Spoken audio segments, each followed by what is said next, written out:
All right, we are live. Are we live?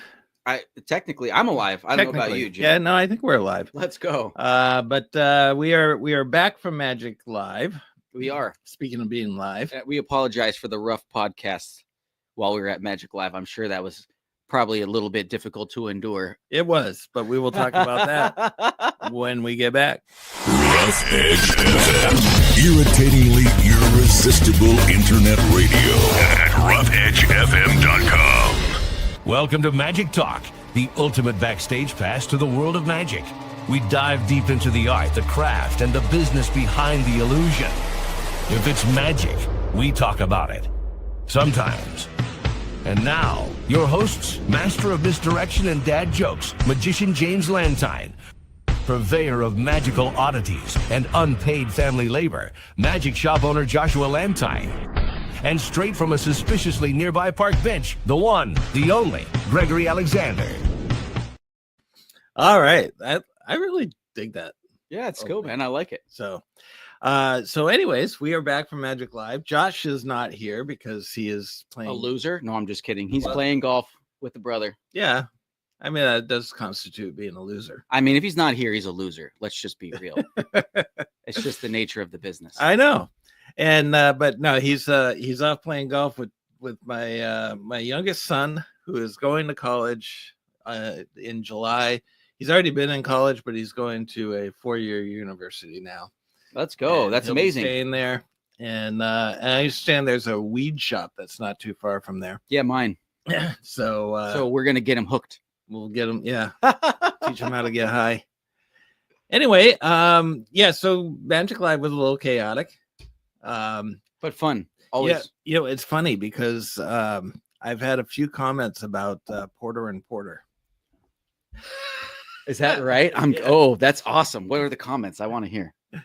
It was more just about like, wow, Surprising, right? yeah, I'm not gonna lie. Okay, at a ticketed event, right, where you pay money to go into a big dealer room, and you take a picture of somebody's advertising sign, very large, as tall as me sign, you figure they wouldn't mind. But why should I figure anything? Apparently nowadays, it's more of an identity to be offended, right, than anything else these days. that's true. That's true. Right? I'm not a magician. I'm offended. That's good. That's good. So share.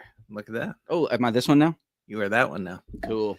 So one of the things that I find interesting, I mean, granted, all right, it's not truly a public event True. because it is a private, but there was absolutely nothing posted that said you can't be doing videos. And I shoot video there every year, and I've been there 7 years, and I've recorded their booth every year. Really? Yeah, that year they just maybe, you never know what kind of day somebody's having, maybe they just didn't have the right breakfast. I don't know. Well, it's like, okay, listen, you are getting some free advertising that is promoting things that you have in your booth that you are trying to sell. Correct. And we were podcasting to other magicians who buy magic. Now, that being said, if you are offended, that's fine. I could respect that, but might be rude about it. Right. Where's that going to go? Yeah, exactly. But other than that, and the other guy, the guy that, should rightfully be like, hey, I don't want my stuff recorded because I don't want people, Right, Mike Michaels, he was absolutely awesome. What a great guy and what amazing stuff. Yeah. Right. Yeah, and it's like, oh, check this out. Tell them about this. Show this. Yeah, that was really cool. Shout out Mike Michaels for that. Yeah. But it was there anything that you found in the dealer room that was like the buzz of the town? I mean, yes and no. Definitely Leviosa phone, the thing, that I did. That was really cool. Well, you're only saying that because you got 30,000 views on your buddy. that being, I guess that's one of the makes it a things. buzz. That's one of the things. But one of my favorite devices from the event as far as electronics is concerned, because it's actually really nice. It's well thought out, super minimalist and all that kind of stuff. One thing I did notice is I don't know about things and whatnot, but one of the things I did notice this year there was several magic items for $1,000 and well above $1,000. In years prior, other than like Pro Mystic stuff, there would be like a few vendors that would have like one or two things for like $1,000 and it'd be like, oh my gosh, and it was like this big, cool, expensive thing. Man, the cost of certain props and has really gone up, and they're really trying to get some money out of these magicians. I'm surprised that there's a market for that many like high-end electronics and switching things. And you know, that was and I love me some gizmos, don't get me wrong, but yeah, man. So there was a booth there that we walked by, and it was that table that levitates. Not the table levitates, but the assistant. The assistant cool. Levitates off. So it was nice into a whole rollaway case and everything. Really cool. And so they have two versions. One I think was like $8,000, and then they had another one that was like $18,000. Wow. And okay, when I was there buying my $340 trick, there was somebody else there PayPaling this guy $18,000. Good shame. To buy the other. Congratulations. So the other one pivots around the body. Oh, nice. Whereas the one that he had there just went straight up and down. They have another one that actually pivots. Tora Magic has an effect like that, I believe. That pivots. That pivots around the body, right? It's like a bed. Yeah, it's like a bed levitation. Well, it's more of a suspension that pivots, so it doesn't go up or down. Gotcha. So you remove yeah the legs and stuff of the bed, the headboard, if you will, and then you rotate it around the body. Then, yeah. Right. And it's like a half rotation. So yeah. Kind of. But this goes all the way around. Not 100% sure if it does. Well, that's the guy who just popped 18K. Yeah. We'll try to get tickets to his show. Hopefully he's charging more than $20. So yeah, somebody actually dropped 18 grand, and it was probably just some guy who just is wealthy and digs magic and thought that would be a cool thing to have. So that was one discussion that we were having, Raven, Miggs, and myself. What percentage of performers do you think actually go to Magic Live, like magicians who actually perform like yourself, versus hobbyist people from all over the country who just love the stuff? I was thinking like 20%. Do you think it's higher? Okay, so I think there are a lot of people that perform. They might do like a birthday party. They might do, a gig once a quarter or something like that, where they, we have several magicians that come to our borough that have done shows once or twice or three times a year. Nothing substantial, but they perform. But I wouldn't necessarily call them performers. Yeah. So I think that percentage would be a lot higher. I think there's probably a lot of birthday party type magicians that are out there that do the occasional birthdays.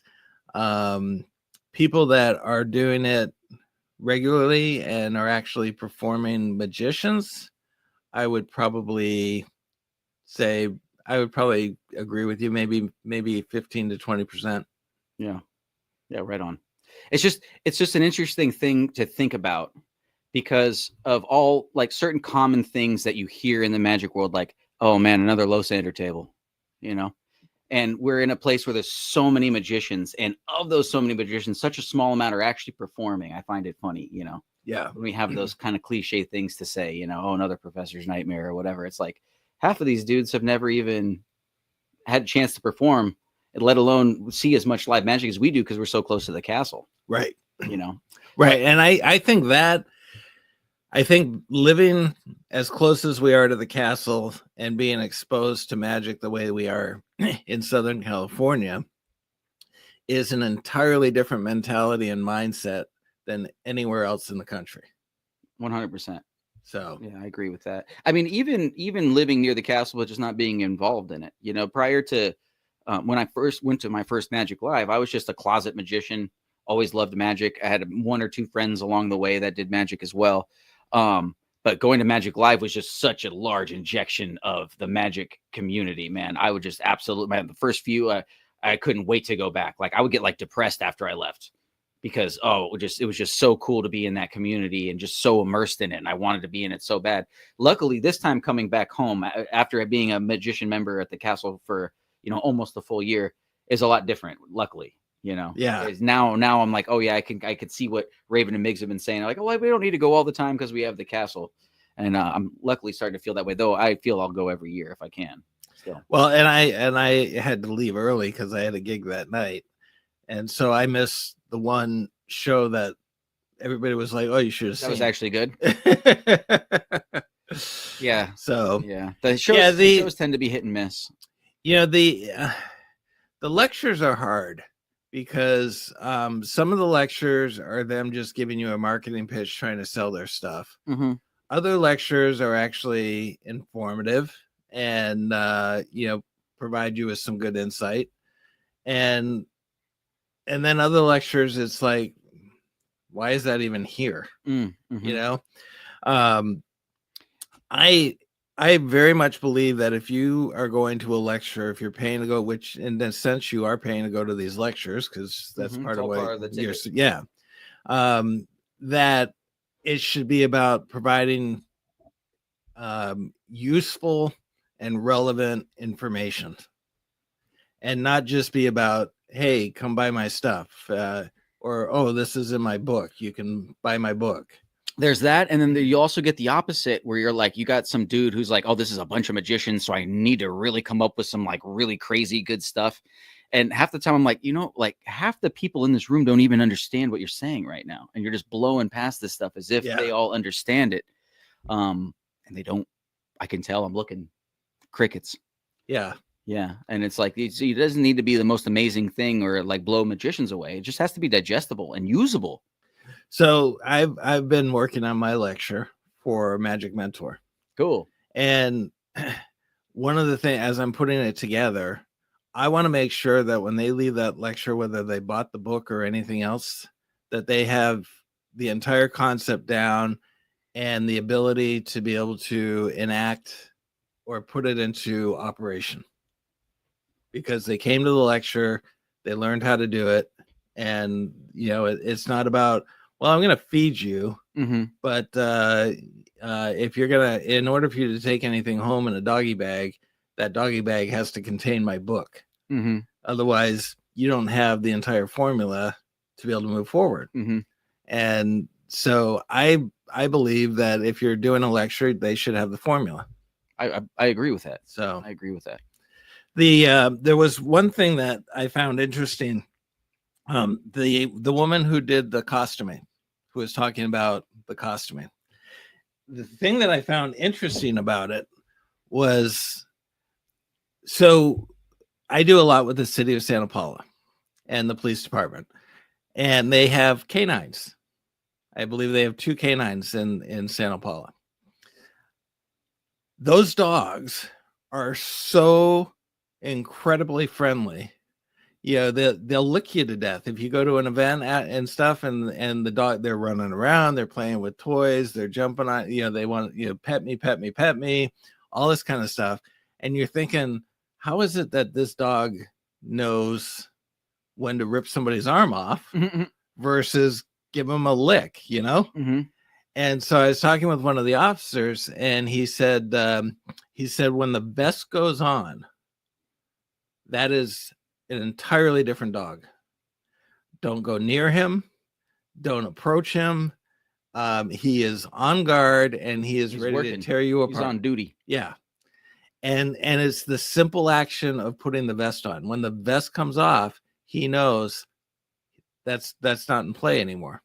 And now I'm just a dog. And so I thought, when in listening to her talk about costuming, I thought, that's a similar thing, that when you put your outfit on, it should, I'm now a magician. I'm, it should put you into that mode, and it should change kind of the dynamics of your personality and everything else. Definitely. And I do feel that a lot when I perform, because when I get there, I set up, people are like, well, you're quiet, you're whatever. But then all of a sudden they see him on stage and they're going, holy cow, who is that guy? And it's, I put the vest on, And so I now like that. now I'm an entertainer.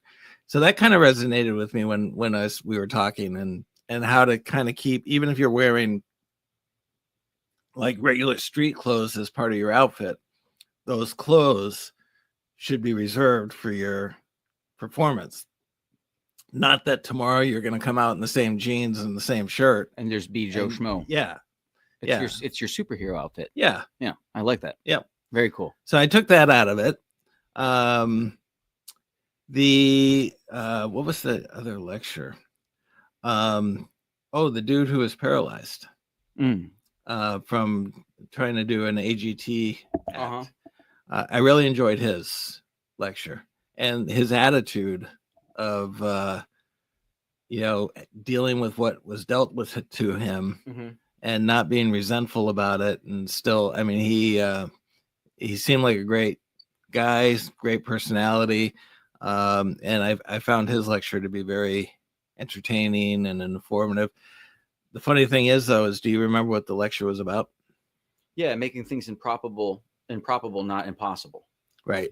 Yeah. Yeah. Which I really like. Yeah. The concept.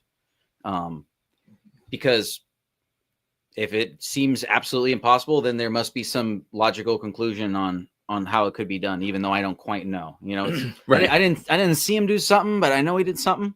Versus if it's slightly improbable, then what am I looking at exactly? Is this a stunt? Is this magic? And I think sometimes that could be to your detriment. But in these situations that he was presenting with all this stunt style magic that he does is very cool. One of the tricks we're going to talk about is called Stone Code. And Stoned Assistant. Yeah. I prefer that name. I know. I thought you'd like Stone. But I do a marble trick where, I haven't put it in the hands, and I've seen other people do it. And the cool thing about that trick is that it is probable. Is that the right word? Probable. Yeah, I believe so. Yeah. Probable, right? Yeah, something like that. So you get people who immediately, instead of saying, what's the trick? They're saying, wow, how does this guy read? Yeah, exactly. What an incredible I love that about mentalism. What a gift. All you got to do is say, yeah, I'm going to read your muscle movements, and, I'm going to smell your pheromones, and people really like, what? Yeah. Oh, I thought you were just going to sneak a peek at a piece of paper. Yeah. No, not at all. Wink, wink. Yeah. Yeah, that's really cool. Yeah, it's some fun. I actually had a magician who came up to me on my show on Thursday, and he said, oh, they have a device for that. Instead of having to sit there and do like the cold read and then look for your son for signals and stuff like that. And I went, who said I used my son for signals? And he's like, well, I just assumed that you were watching him for things, but you can get a device and you wouldn't have to use anybody else. And I said, I didn't use anybody else. And he's like, well, how else could you have done it? Magic. Just do it like other magicians don't do it, right, Bob? Yeah. Yep.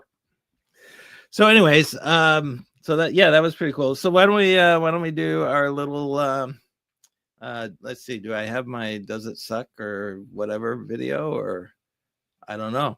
But hey, always remember,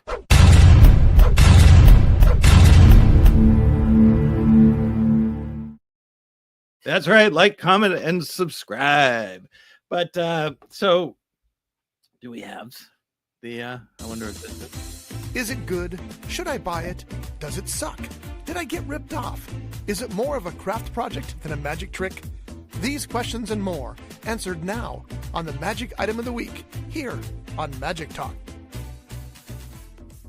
All right, let's put this little device right there. Is it good? We're in a loop. Okay, so let's put that there, and let's put the box down on the close-up table as well, and we're gonna do that right there. So we got Stone Cold, and it is Cold, man. Stone Cold. Oh my gosh, that would be sweet though. Maybe next week. Maybe we'll get Stone Cold in here for you guys next week. Yeah, there you go. But Today's so The Rock. Yes, today is a rock. So I've been using a marble, but the thing that I like about this is that it's not like your normal reed. So you don't have to have that device that will detect like a magnet or whatever the case may be. So what you're trying to say is this is not a magnet detection system. No. Which some people may assume by kind of taking a look at what's going on here. But that is actually not what this is. This is something different. Yes. And so believe it or not, the stone is actually electronic as well as the other part of it. And so you're able to do the read, one, without going anywhere near their hands, and two, you can actually like visibly show your hands. So it's kind of a cool concept that where you're not having to necessarily go in and you don't have to do the touch. You don't have to like spread their hands apart to say, oh, do this. Do you know the range of this? I do not. That would be interesting. So it is electronic. Yes. It is not sensing a magnetic field of any kind. No. However, you will get a signal of some kind. Yes. Depending on what happens with this particular item. Yes. Very cool. What I like about this, just kind of thinking about different presentational ideas. This could even be a charcoal at a barbecue, or a piece of coal for Christmas, which is kind of interesting. But one thing I do just like the idea of is just simply, if you're in an area that has a garden or a rock garden nearby, is literally putting that in there, and then you can just walk up and grab a rock and now do a very, very impossible, amazing. That would be funny. Piece of mentalism, right? So I like that. We're gonna have to go to Hobby Lobby and try to find more decorative rocks like this, Jim. Yeah, you can't lose it though at that point, True. Or you could just go in and reach into somebody's grill and pull out a piece of charcoal. Right there, you go. That'd be really cool. So this sells for $250. I tried it out. Yeah. Let's go. So I tried it out. It's pretty cool. And you just tried it out here at the shop? Yep. Awesome. And so you can do a thing where you can have them put the stone in their pocket, and you can have 5 people up, say, give it to somebody, one of you put it in your pocket, and then you can immediately tell who has it in their pocket. So I like that. So yeah, I'm going to probably replace my marble with one of these. Nice. So that's how much I like it. Anyhow, with that being said, really quick, do you know how long it takes to charge this little rock? I believe it's about an hour. Well, that's not bad. So nice. But so let's talk about something. Cool. Might as well, right? Yeah. Yeah, let's talk about something. Let's talk about something. What do you want to talk about? Now, so one of the we talked about magicians, performing magicians versus regular magicians. Mm-hmm. And you were talking about how many of the percentage. One of the things that another interesting question you might ask is, how many magicians use the material that was given to them versus totally creating something on their own? I'll bet you it's a lot less than 20%. Definitely. Do you remember the Mentalists? It wasn't Tom Stone. Tom Stone was awesome. That was one of my favorite lectures. But it was the younger mentalist. Yes. What was his name? Do you remember that cat's name? No. I feel terrible. I'm terrible with names. ADHD. What can I tell you?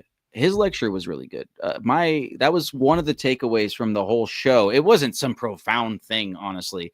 But one of the takeaways I got from his lecture that I'm going to implement in the stuff that I do, especially with mentalism, is when you're doing a scenario where you're asking a person to think of something, take time and ask the whole audience to think of something and orchestrate just a little mental scenario for them to go through, a little exercise, if you will.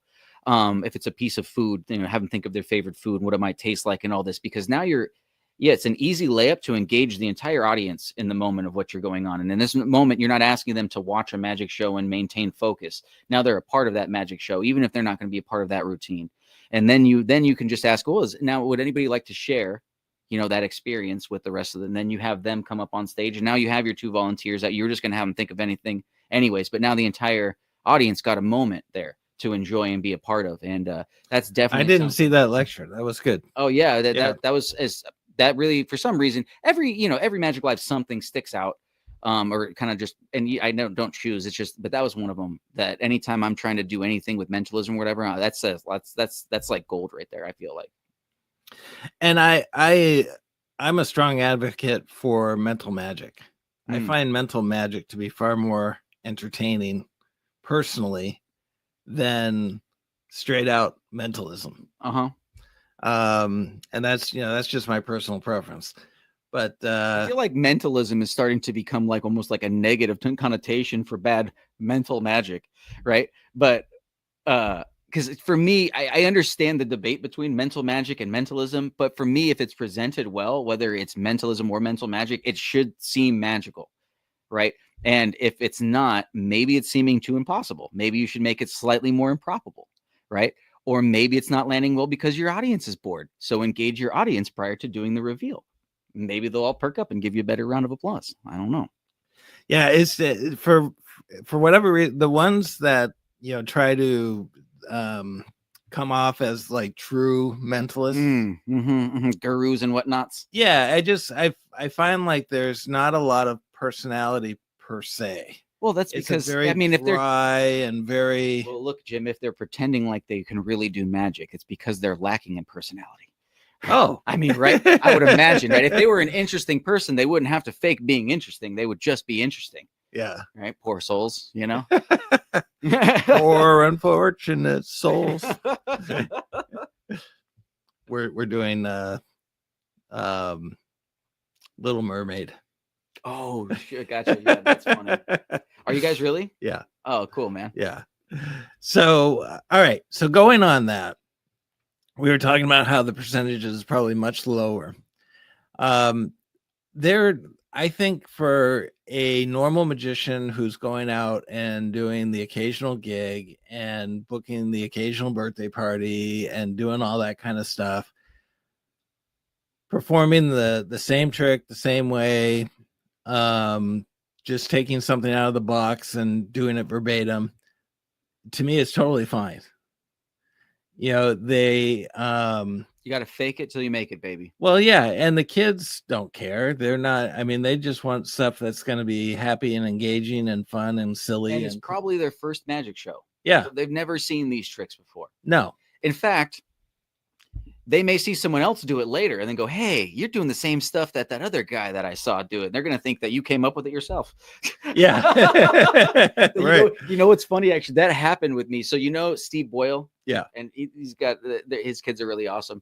He took them to the castle for the children's brunch, and Solange was there, and she did silk to egg. The quick change. Yeah. She did silk to egg, and his kids were like, hey, that's Greg's trick.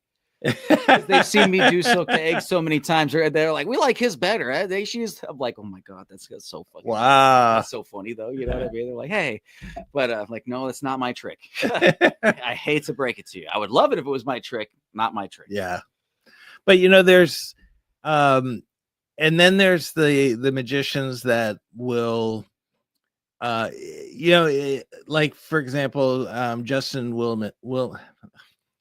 Help me with that name. Willman. Thank you. Willman. I always want to say Williams. Willman. Or Wilson. Yeah. And those guys, they can't come on stage and do the trick that everybody else is doing. True. Yeah. They just can't. And so, but what's unfortunate is sometimes you watch them, like, for example, he did this routine with, a wallet where he said, he's basically picking on this guy over $100 bill the whole show, gives him back $1, then he whatever. It's the whole thing. And then at the end of the show, he says, look, I feel bad. I want you to have a chance for your money. I have 2 wallets. One of these wallets has $100 in it. And he said, which one do you want? And so he picked one and he handed it to him and he opened it up and there was a $100 bill. Hey, congratulations. Well, in the meantime, he takes the other wallet, pulls the money out, and he's got like $1,000 in there. He's like, oh, thank God you took that one. And so, you see that and you go, oh my God, that's great. That would be so much fun to do. But then you're like, but I don't want to be that guy, Mm-hmm. you know? Mm-hmm. And so it's hard because there's a lot of creativity out there with some people, and they come up with these amazing concepts, and you think about it, you look at it and you go, oh my gosh, I want to do that. But then you're like, yeah, but I don't want to be that. I mean, they all watch, millions of people just watch this special, and I'm going to come out and do the same thing. Yeah, but it's also, I think we might be slightly talking about two different things, because is it marketed or is it something you saw that you were inspired by? Because if it's something you saw and you were inspired by, you best not take that from that man. That's some dirty dealings for sure. Not an advocate. Now, if that man is publishing his content, he's in it, and now performing it's his livelihood, selling it as his livelihood, perform it verbatim. Like we were talking about, agree. Okay, that I agree with. And like we were talking about, some people understand script writing, but they don't understand how to put together a magic routine. Some people may understand how to put a magic routine together, but they don't understand script writing. When you have something that's completely packaged and ready to go that you can purchase and just hit the ground running, that's been proven, you can spend time with that. And let's say I'm not a good script writer and I decide to follow this routine to a T, including the script. Well, I'm going to start to notice as I do this over and over again with my audience, what's landing, what's not landing, when it's landing, why it's landing. And now I have an understanding of why that script is the way it is, right? Maybe now I can start to branch off. Maybe I can modify it here or there. Now I understand exactly how to put together something. I can completely do a different story with that same cadence, and now I'm good to go. Or vice versa. Maybe I'm great with script writing, but not good with putting a routine together. And as I move through, now I can I get the feeling of, oh, the mechanics or the blocking, that's why I'm moving this way and turning this way for that. And oh, that makes sense now. And then that will build. Those are foundational building blocks that will, now you will eventually be a creator yourself, over time, I feel like. Yeah. And you know what? I totally agree with your whole thing that if they're marketing, but a lot of these guys don't market those necessarily routines. Mm-hmm. And there are still guys out there that will, that will take it. That's when you go to Chat GPT and you say, look, this is the routine I saw. Please modify it 20%. I'm just kidding. I'm gonna try that tonight, though. I know. It's like, I'm just wondering, we should do an experiment with that.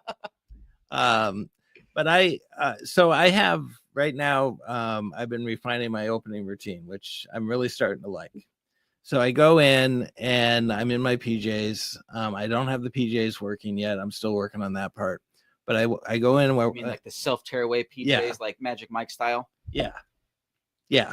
So what I want to do is I want to go in, make a radio appear, put some music on, go to turn on a light doesn't turn on, find a bulb, stick it in, turn the light on, and then a light lights up in a bag that's sitting next to the chair that I pulled the bulb out of. And I shut the light off, that light goes off, I turn it back on, it turns back on, I reach in, I pull out another bulb, and it's lit up. And so I'm like, what the heck? And then, do the whole thing of taking the light, spinning it around, doing all that, and then throwing it back to the lamp. And then going behind a screen, like a Chinese screen, and coming out on the other side with my tux on, and then pulling my tux jacket off a coat rack and putting that on. And now I'm ready to start the show. Because my show is based on the attic.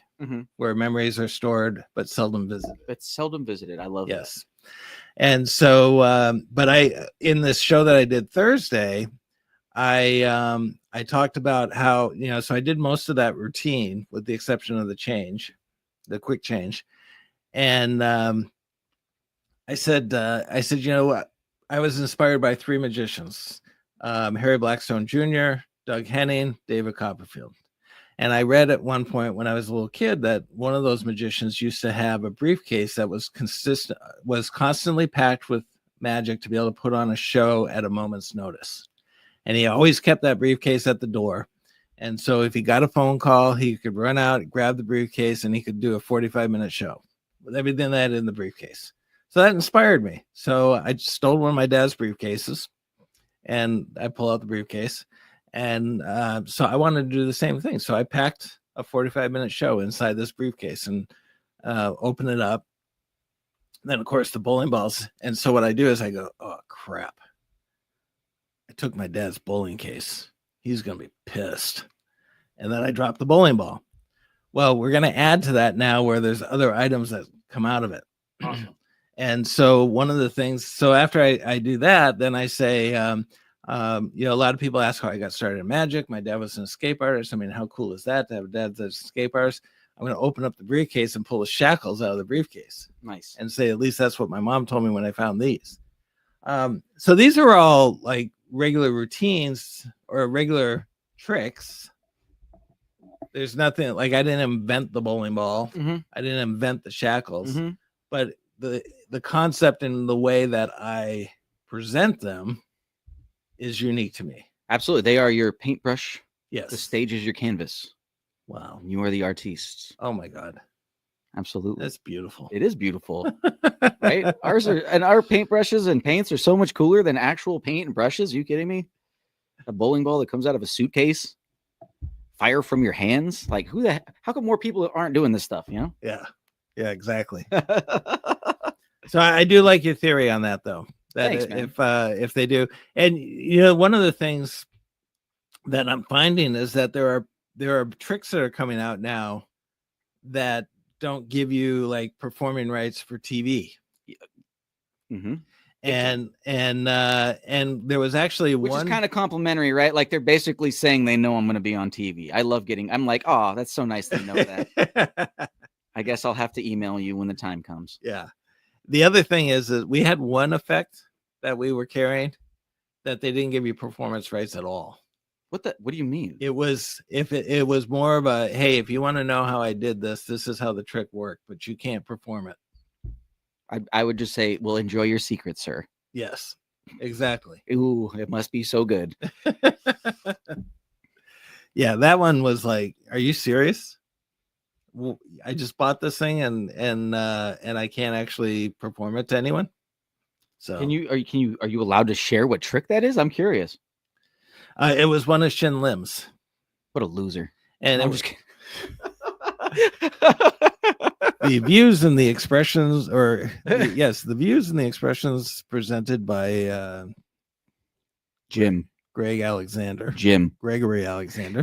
are not necessarily the views or opinions Of from Jim. the show.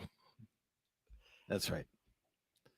Yeah, it was one of his. Crazy. And I think it was, one, I don't think anyone could perform it anyways. Yeah, right. I was gonna say he's probably just doing you a favor. He's like, look, no one's gonna be able to do this. That's probably what happened. His marketing guys are like, look, you're gonna get sued. Everyone's gonna buy this thing, and no one's gonna be able to perform it. They're gonna, this whole project's gonna tank, Shin. No one's gonna buy this stuff. He's like, look, I got you. We're just gonna you're not allowed to perform it. It's ultra exclusive. It's so exclusive, no one's allowed to even do it. Done deal. They sold 1 million copies. Exactly. So anyway, any other thoughts about Magic Life? We need to hang out more if you go next year. We always hang out very intermittently. I get it. Bob's your favorite. I understand. He's really cool. Well, no, he gets all the secrets from Bob. I mean, I do, but Bob is an old man and I had to take care of him. Oh yeah, that makes sense. That's kind of you. So yeah, that's awesome. Yeah, that's kind of you. He was, oh God, he scared the heck out of me one time because he was walking. He had fallen before he came to Magic Live. Oh, so he almost wasn't able to make it. He actually knocked himself out from falling. Oh, geez, Bob. He was unconscious from the time he fell to the time he ended up in an ambulance when he woke up. So that whole period of time, he fell, he remembers falling, and then all of a sudden he's in an ambulance. Mm-hmm. So I'm like, Bob, that's probably like 7 to 15 minutes. Mm-hmm. He'll remember later. Yeah. It'll come back to him later. Well, no, he was knocked out. Well, what I mean is, yeah, I get that, but he'll probably, he's pretty old, but we'll just say on certain minds, age aside, when you have events like that, after a few months, you'll start to get little pieces and whatnots remembering. He'll be like, oh, I remember hearing someone say, get his legs together or something. Or, you know what I mean? Things like that. Possibly. I know that happened to me when I was knocked out. You were knocked out? Maybe. Oh. Stone cold. Story for another time. But we were walking down the hall, and all of a sudden he's kind of like leaning forward. So he's walking, upright like this. And then all of a sudden he goes into this lean and he just starts like barreling down the hall. And I'm like, Bob, stand up straight, because you're about to like pitch face first into the floor again. Realize? It's just his balance is getting kind of weird. Yeah. Oh wow. So maybe almost time for a walker. Well, no. Well, you're gonna falling forward. I will die before I get into a walker. Not you. I meant Bob. Silly. Okay. This guy. Why? What's wrong with walkers? I just won't do it. I'm too vain. Oh. You're one of those guys. Yep. I'd rather be immobile. Yes. You had some nice tennis balls to slap on that baby, Good stuff. But no, it's we do need to hang out more. For sure. Did you see the Doug Henning exhibit? Yes. That's pretty cool. Yeah, and I actually had Rich one Hurley of the posters. spent an hour and a half in there. He did? We love you, Rich. Hopefully you're listening. I hope you're feeling better. He got sick. Oh, he did? Yeah. Oh. He should be recovered now. But yeah, hour and a half in there. Wow. He must have read every piece of literature in that room.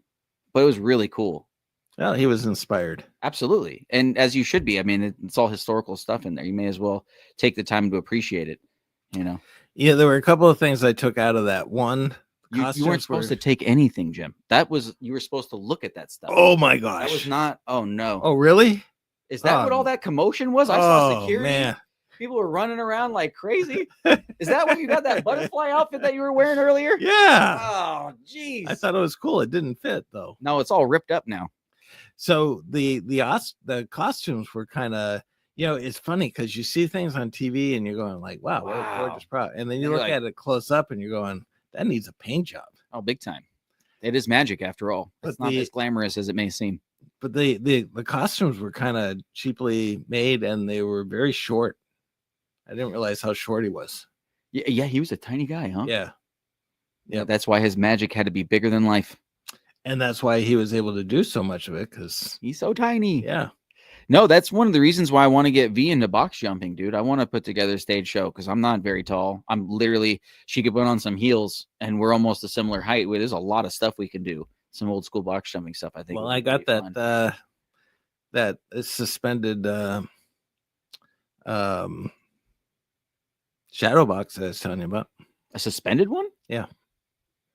I think I missed the fact that it was suspended. That sounds awesome. Well, it's it sits about 4 feet off the floor. It's on steel. Oh, no. The part that she appears in is 4 feet off the floor. That sounds so cool. You see completely underneath it. I was just at the library. I got the blueprints for an Azra levitation. Oh yeah? Yeah, they're not very clear though. Well, and trying to make that form is not. Oh, I would for sure buy the form. Okay. I would buy the form, but I wanted to get the plans for the table. Yeah. For the deceptive base and all that stuff. Because oddly enough, when I was younger, I had a friend. Oh, he's still a friend. We just don't talk that often, but he's still a really good friend. And he was learning welding and fabrication at the time, but just entry level. I was learning magic, and we were still going. He would come with me to Hollywood Magic sometimes, and I would show him the blueprint books that they had to build illusions. And we would, talk about, oh, it would be so cool once you're welding and fabricating, you can, make me some illusions. And now he has his own fabrication company. He owns it himself. And so and now I'm working more towards a professional career. So I'm like, wow, how neat would it be to actually fulfill that little fantasy? Oh yeah. Have him build us some stuff. So trying to get there. This is metal and fabricated and welded and hell yeah. Because this is all a steel frame. I love that. That sounds cool. So all right. Anything else you want to add? No, this is a pretty good magic. This is pretty good magic talk, man. All right. We actually talked about magic. We almost did the whole time. Wow. Isn't that weird? That is weird. I'm sorry, you guys, if it was a shock. And it's probably happened because Josh wasn't here. Shout out, Josh. Hopefully you got a hole in one. Yeah.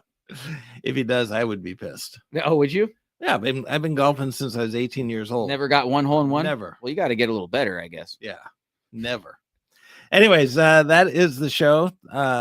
It's always a pleasure. Always. Yeah, it was a great time. Always a great time, man. Thanks for having me on the show.